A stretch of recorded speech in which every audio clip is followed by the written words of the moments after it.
ಎಲ್ಲರಿಗೂ ನಮಸ್ಕಾರ. ನಾನು ಡಾಕ್ಟರ್ ಜಿತೇಶ್, ನಿಸರ್ಗ hospital Sirsi. After an age of 40 or 50 ತುಂಬ ಜನರಲ್ಲಿ ಕಂಡುಬರುವಂಥ ಒಂದು ಸಮಸ್ಯೆ ಯಾವುದು ಅಂದರೆ ಪೆರಿಫರಲ್ ನ್ಯೂರೋಪತಿ.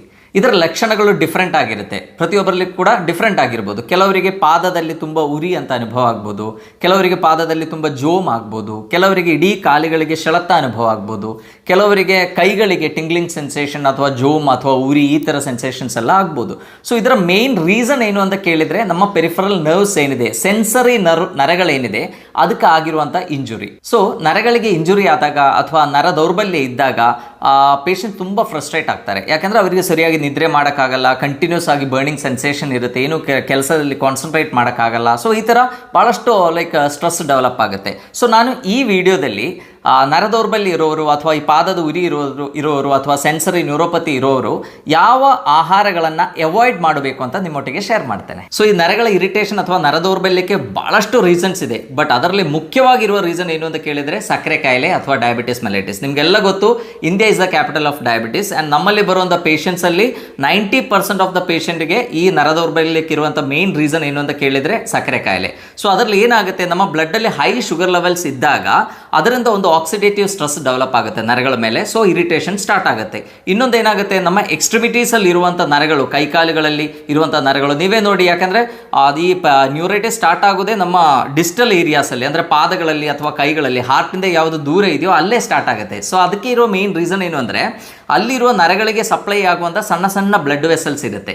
ಸೊ ಯಾವಾಗ ನಮ್ಮ ಬ್ಲಡ್ ಶುಗರ್ ಅನ್ಕಂಟ್ರೋಲ್ಡ್ ಆಗಿರುತ್ತೋ ಅಥವಾ ಲಾಂಗ್ ಸ್ಟ್ಯಾಂಡಿಂಗ್ ಡಯಾಬಿಟಿಸ್ ಮೆಲೈಟಿಸ್ ಇದ್ದಾಗ, ಒಂದು 10 ವರ್ಷ 20 ವರ್ಷದಿಂದ ಸಕ್ಕರೆ ಕಾಯಿಲೆ ಇದ್ದಾಗ, ಸೊ ಈ ಬ್ಲಡ್ ವೆಸಲ್ಸ್ ಒಳಗೆ ಇನ್ಫ್ಲಮೇಷನ್ ಆಗುತ್ತೆ, ಅದರಲ್ಲಿ ಸರಿಯಾಗಿರುವಂಥ ಸರ್ಕ್ಯುಲೇಷನ್ ಆಗಲ್ಲ.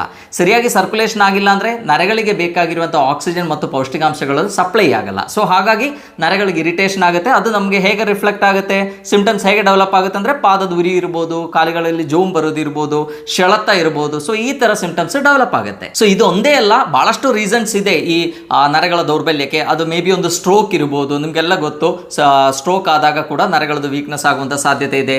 ಅದೇ ಥರ ಯಾವುದಾದ್ರೂ ನರ್ವ್ ಟ್ರಾಮಾ ಇರ್ಬೋದು, ಏನಾದರೂ ಇಂಜುರಿ ಅಥವಾ ಮೆಕ್ಯಾನಿಕಲ್ ಕಾಸ್ ಇಂದ, ಇವನ್ ಡಿಸ್ಕ್ ಬಲ್ಜ್ ಇದ್ದಾಗ ಕೂಡ ನಮಗೆ ನರಗಳ ಇರಿಟೇಷನ್ ಆಗುವಂಥ ಸಾಧ್ಯತೆ ಇದೆ. ಕೆಲವು ಆಟೋ ಇಮ್ಯೂನ್ ಡಿಸೀಸಸ್ ಅಲ್ಲಿ ನರಗಳ ಪ್ರಾಬ್ಲಮ್ ಆಗುವಂಥ ಸಾಧ್ಯತೆ ಇದೆ. ಗುಲಿಯನ್ ಬೇರಿ ಸಿಂಡ್ರೋಮ್ ಅಂತ ಇದೆ, ಅದರಲ್ಲಿ ಆಲ್ ಆಫ್ ಎ ಸಡನ್ ನರಗಳಿಗೆ ವೀಕ್ನೆಸ್ ಆಗುತ್ತೆ. So there are different reasons ಇದೆ. ಬಟ್ ಮೋಸ್ಟ್ ಕಾಮನ್ ಆಗಿ ಕಂಡುಬರುವಂಥ ಕಾರಣ ಏನು ಅಂತ ಕೇಳಿದರೆ ಸಕ್ಕರೆ ಕಾಯಿಲೆ. ಸೊ ಹಾಗಾಗಿ ಇದರಲ್ಲಿ ಯಾವ್ಯಾವ ಫುಡ್ಗಳನ್ನು ನಾವು ಅವಾಯ್ಡ್ ಮಾಡಬೇಕು ಅಂತ ನೋಡಬೇಕು. ಯಾಕೆಂದರೆ ತುಂಬ ಜನ ಈ ಥರ ಇರಿಟೇಷನ್ ಆದ ಕೂಡಲೇ ಏನಾಗುತ್ತೆ, ಅವರಿಗೆ ಸರಿಯಾಗಿ ನಿದ್ರೆ ಬರಲ್ಲ, ಬಟ್ ಅವರೊಂದು ರೆಗ್ಯುಲರ್ ಫುಡ್ ಹ್ಯಾಬಿಟ್ ಫಾಲೋ ಮಾಡ್ತಾ ಇರ್ತಾರೆ. ಸೊ ಅದರಲ್ಲಿ ಕೆಲವು ಫುಡ್ ಕೂಡ ಈ ಸಮಸ್ಯೆಗಳನ್ನು ಹೆಚ್ಚು ಮಾಡಬಹುದು. ಸೊ ಅವರಿಗೆ ಅದು ಗೊತ್ತಿರಲ್ಲ. ಸೊ ಕಂಟಿನ್ಯೂಸ್ಲಿ ನಾವು ಇರಿಟೇಷನ್ ಇದ್ದಾಗ ಏನಾಗುತ್ತೆ, ಪಾದದಲ್ಲಿ ಉರಿ ಇದ್ದಾಗ ನಮಗೆ ಸರಿಯಾಗಿ ನಿದ್ರೆ ಬರಲ್ಲ. ಸರಿಯಾಗಿ ನಿದ್ರೆ ಬರಲಿಲ್ಲ ಅಂದರೆ ನೆಕ್ಸ್ಟ್ ಡೇ ನೋಡುವಾಗ ಮತ್ತು ಶುಗರ್ ಶೂಟ್ ಆಗಿರುತ್ತೆ. ಆ್ಯಂಡ್ ಅದು ಕೂಡ ಇದಕ್ಕೊಂದು ರೀಸನ್ ಆಗ್ಬೋದು. ಸೊ ಹಾಗಾಗಿ ಮೇನ್ಲಿ ಯಾವ ಫುಡ್ಗಳನ್ನು ಅವಾಯ್ಡ್ ಮಾಡಬೇಕು ಅಂತ ನೋಡೋಣ. ಸೊ ಇದರಲ್ಲಿ ಮುಖ್ಯವಾಗಿ ಫಸ್ಟ್ ನಾನು ಹೇಳುವಂಥ ಫುಡ್ ಯಾವುದು ಅಂತ ಕೇಳಿದ್ರೆ ಗೋಧಿ ಐಟಮ್ಸ್ ಅಥವಾ ಗ್ಲೂಟೆನ್ ಇರುವಂಥ ಐಟಮ್ಸ್. ಸೊ ನಾವೆಲ್ಲ ಸಕ್ಕರೆ ಕಾಯಿಲೆ ಇದ್ದಾಗ ಡಾಕ್ಟರ್ಸ್ ಯೂಶಲಿ ಪ್ರಿಸ್ಕ್ರೈಬ್ ಮಾಡೋದೇ ಚಪಾತಿ ತಗೊಳ್ಳಿ ಅಂತ ಹೇಳ್ತೀವಿ. ಸೊ ನಿಮಗೆ ಅನಿಸ್ಬೋದು, ಈ ಡಾಕ್ಟರ್ ಯಾಕೆ ಹೇಳ್ತಾ ಇದ್ದಾರೆ ಚಪಾತಿ ತಗೋಬಾರ್ದು? ಯಾಕಂದ್ರೆ ಚಪಾತಿಯಲ್ಲಿ ವೀಟ್ ಪ್ರಾಡಕ್ಟ್ಸ್ ಏನಿದೆ ಅದರಲ್ಲಿ ಗ್ಲೂಟೆನ್ ಅಂಶ ಹೆಚ್ಚಿಗೆ ಇದೆ. ಸೊ ಅದರಲ್ಲಿ ಏನಾಗ್ಬೋದು ಅಂದರೆ, ಗ್ಲೂಟೆನ್ ಇರುವಂಥ ಆಹಾರಗಳು ನೀವು ಹೆಚ್ಚಿಗೆ ತಗೊಂಡಾಗ so that can interfere with your digestion. So ನಮ್ಮ ಡೈಜೆಷನ್ಗೆ ಅದಕ್ಕೆ ಪ್ರಾಬ್ಲಮ್ ಆಗುವಂಥ ಸಾಧ್ಯತೆ ಇದೆ. ಸೊ ಹಾಗಾಗಿ ನಮಗೆ ವಿಟಮಿನ್ B12 ಅಬ್ಸಾರ್ಪ್ಷನ್ನ ಕಡಿಮೆ ಆಗುವಂಥ ಸಾಧ್ಯತೆ ಇದೆ. ವಿಟಮಿನ್ B12 ಸರಿಯಾಗಿ ಡೈಜೆಸ್ಟ್ ಆಗಿ ಅಬ್ಸರ್ವ್ ಆಗಬೇಕು ಅಂದರೆ ಒಂದು ಇಂಟ್ರಿನ್ಸಿಕ್ ಫ್ಯಾಕ್ಟರ್ ಅಂತ ಇದೆ, ಅದೆಲ್ಲ ರಿಲೀಸ್ ಆದ್ರೆ ಮಾತ್ರ ಇದರದ್ದು ಡೈಜೆಷನ್ ಸರಿಯಾಗಿ ಆಗುತ್ತೆ ಮತ್ತು ಅಬ್ಸಾರ್ಪ್ಷನ್ ಸರಿಯಾಗಿ ಆಗುತ್ತೆ.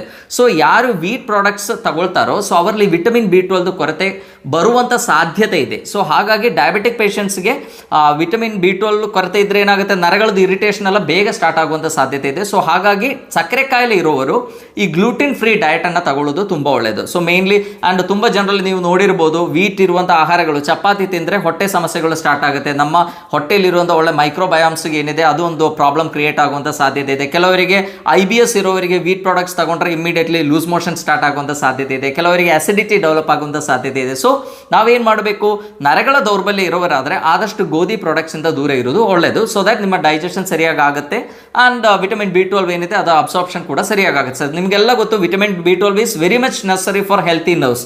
ನರಗಳದ್ದು ಕಂಡಕ್ಷನ್ ಸರಿಯಾಗಿ ಆಗಬೇಕು ಅಂತ ಇದ್ದರೆ ವಿಟಮಿನ್ B12 ಬೇಕೇ ಬೇಕು. ಸೊ ಹಾಗಾಗಿ ದ ಫಸ್ಟ್ ಪ್ರಾಡಕ್ಟ್ ಅಂದರೆ first item to avoid is wheat products.